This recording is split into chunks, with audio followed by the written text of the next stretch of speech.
రాష్ట్రం గర్వించదగిన నేతగా తెలుగుదేశం పార్టీ జాతీయ ప్రధాన కార్యదర్శి ఐటీ విద్యాశాఖ మంత్రి నారా లోకేష్ ప్రజల హృదయాల్లో నిలిచిపోయేలా పనిచేస్తున్నారని తెలుగుదేశం పార్టీ రాష్ట్ర కార్యనిర్వాహక కార్యదర్శి ఎర్ర వేణుగోపాలరాయుడు ప్రశంసించారు. నారా లోకేష్ జన్మదినోత్సవాన్ని పురస్కరించుకుని స్థానిక గోదావరి గట్టున ఉన్న రుక్మిణి సత్యభామ సమేత క్షేత్రపాలక వేణుగోపాల స్వామి ఆలయంలో శుక్రవారం ప్రత్యేక పూజలు నిర్వహించారు.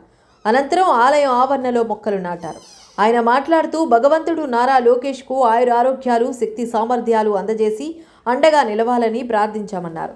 మాజీ కార్పొరేటర్లు మాటూరి రంగారావు, ఎన్నమూరి రాంబాబు మాట్లాడుతూ టీడీపీ, జనసేన, బీజేపీ కూటమి ఐక్యమత్యంతో ముందుకు సాగుతూ రాష్ట్రాన్ని అభివృద్ధి పదంలో నడిపిస్తున్నాయని, ఈ విషయంలో నారా లోకేష్ కీలకంగా వ్యవహరిస్తున్నారన్నారు. అనంతరం యజ్ఞ వృక్షాలకు, ఇతర వృక్షాలకు నీళ్లు పోసి వేద మంత్రాలు పఠించారు. కూటమి నాయకులు నల్లం శ్రీను, బెజవాడ వెంకటస్వామి, కొమ్మ రమేష్, పిన్నింటి రవిశంకర్, మంచాల సునీల్, సానా దుర్గాప్రసాద్, బడే పూర్ణచంద్రరావు, మాకాని లక్ష్మణరావు, అర్లపల్లి శ్రీనివాస్, పెదిరెడ్డి శ్రీను, వెంట్రపాటి భాస్కర్, సత్కూరి సాయి, నాగార్జున తదితరులు పాల్గొన్నారు.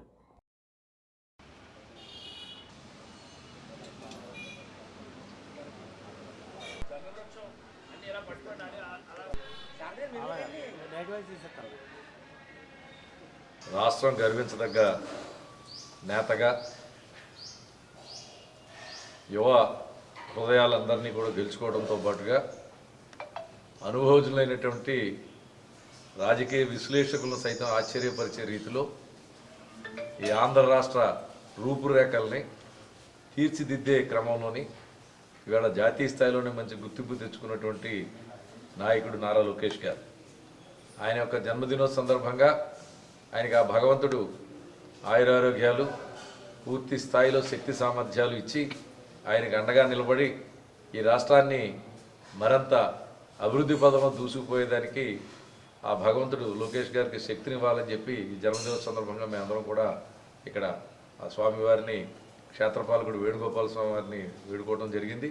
ఈ రోజున నారా లోకేష్ గారు పుట్టినరోజు అయితే ఆయన అంత నాగర్భ శ్రీమంతుడు పొజిషన్లో ఉండి కూడా దేశం కోసం అని చెప్పేసి తన మనసు, వాచ అన్ని రకాలుగాను దాన్ని సిద్ధమై ఈ రోజున అందరినీ దాటించి ఆయన ఒక నాయకుడిగా గుర్తింపు పడ్డాడు. ఆయన ప్రజాసేవకి నిర్ణయించుకున్నాడు.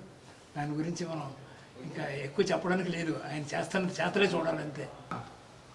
కంపెనీలు తీసుకొచ్చి ఒక పదవి చేపట్టిన సంవత్సర కాలంలోనే అద్భుతమైన, అసలు ఈయన చేతిలో ఏమైనా మంత్రదండం ఉందా, ఏమైనా మాయాదండం ఉందా అన్న రీతిలో అనేకమైన సాఫ్ట్వేర్ కంపెనీలు ఇవన్నీ తీసుకొచ్చి అద్భుతాలు సృష్టించారు చంద్రబాబు నాయుడు గారు. మరి ఇదంతా కూడా ఒక ఐకమత్యంగా కూటమి ప్రభుత్వం, జనతా పార్టీ, బీజేపీ, అలాగే ఈ పవన్ కళ్యాణ్ గారి పార్టీ, వీళ్ళందరూ కూడా చాలా అద్భుతంగా ఒక ఐకమత్యంగా చేసుకుంటూ ఆంధ్ర రాష్ట్రాన్ని, దేశాన్ని ఒక అద్భుతమైన రీతిలో తీసుకెళ్తున్నారు. మరియు విద్యాశాఖ మంత్రి నారా లోకేష్ గారికి ఈరోజు జన్మదిన శుభాకాంక్షలు తెలుపుతూ, ఈరోజు రాజమండ్రి నగరంలో ఉన్నటువంటి రాజమండ్రి క్షేత్రపాలకుడు అయినటువంటి వేణుగోపాల స్వామి గుడిలో ఇవాళ పూజలు నిర్వహిస్తున్న వేణు గారికి ధన్యవాదాలు. అదేవిధంగా నారా లోకేష్ గారికి నా జన్మదిన శుభాకాంక్షలు.